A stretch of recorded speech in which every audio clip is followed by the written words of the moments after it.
You're listening to the voice note, and it's James here. And in this episode, we're talking about Fernandinho and who potentially should replace him or become his backup. So, Fernandinho is now 33, but still remains one of the best defensive midfielders in the world, arguably one of the best. Think about it. This is a player who has dominated in this position from 2013 onwards, playing 188 games, winning every domestic medal excluding the FA Cup. Although I believe they'll win everything this season, they're just that good. His consistency has meant, unlike other positions, a backup has not been really sought after or required. Think about it, the people they brought in as backups initially were Fabian Delph and Fernando. Fernando was never good enough, and arguably Delph is better than him, but Delph is shown that he's a decent right back. So yeah, at that stage, a backup wasn't really sought after. So, and then it makes you wonder how much more does Fernandinho have in him is he able to start every game? I haven't seen anything that shows me that he isn't, but eventually he will, because 33 is a hell of an age to be continuing to play every game, especially as physical as his position is. So for me, should they look for a long-term replacement? And the answer is yes.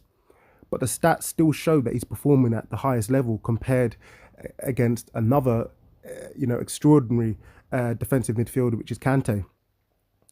For the 2018-19 season, Fernandinho has 9 clean sheets compared to Kante's 11, 3 blocks versus Kante's 5,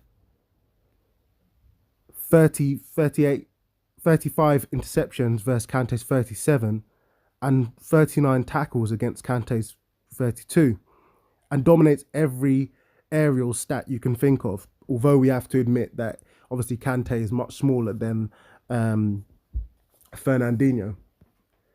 So who's the player I think should replace him? I think that player is Decore, who shows good composure on the ball, good range of passing, awareness, and has a good pace on him, so that if he goes up against a fast player, for example, who has a lot of pace, he's able to recover against that player. And his stats compared to Fernandinho make for good reading, with 57 tackles attempted, 29 won, which is a 50.9% success rate, compared to Fernandinho's 52 attempted, 39 made, which is a 75% success rate. And in the Evening Standard, I think it was February's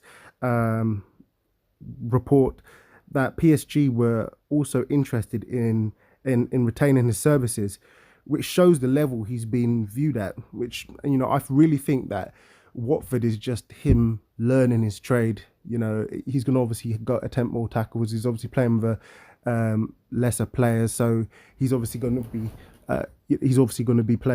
Playing more games. He's obviously going to be attempting more tackles. He's obviously going to most likely get more yellow. So I don't think all of the stats are fair in his favour. But I do think if he did go to Man City, even if, say, for example, he was a bench player or he came on for like league games and league cup games, FA Cup games, and some of the league games that Fernandinho couldn't do, and build him up to then become his replacement, I think that is so much better for your career than going to PSG and playing with farmers. There's literally no reason for you to go to PSG other than you understand the language for him. And the Watford players, Adrian Mariappi in that article was asked about him leaving and said it's a good thing.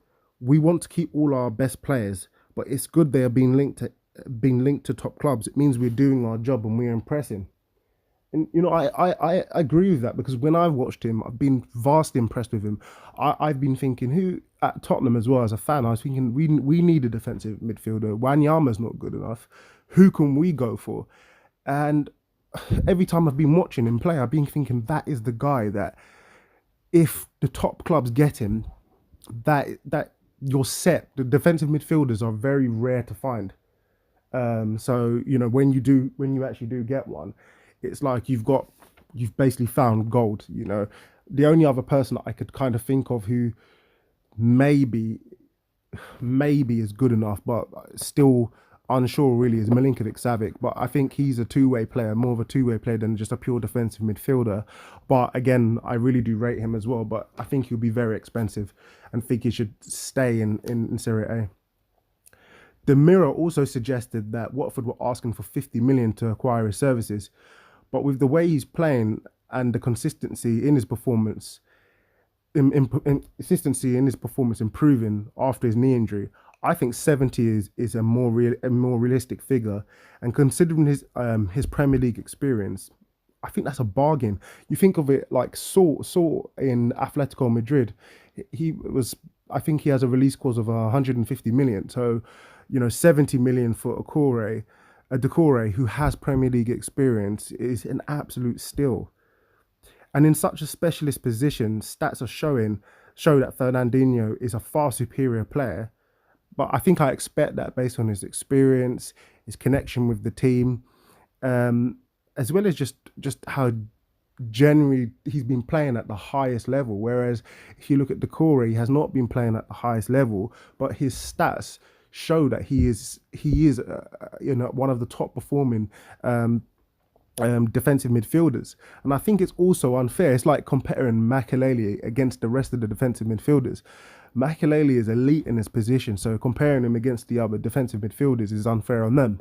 But take Makelele out of the equation and you look at the others, you're like, okay, some of them are really decent. For example, Makelele is really good, and I think he's the best defensive midfielder I've ever watched.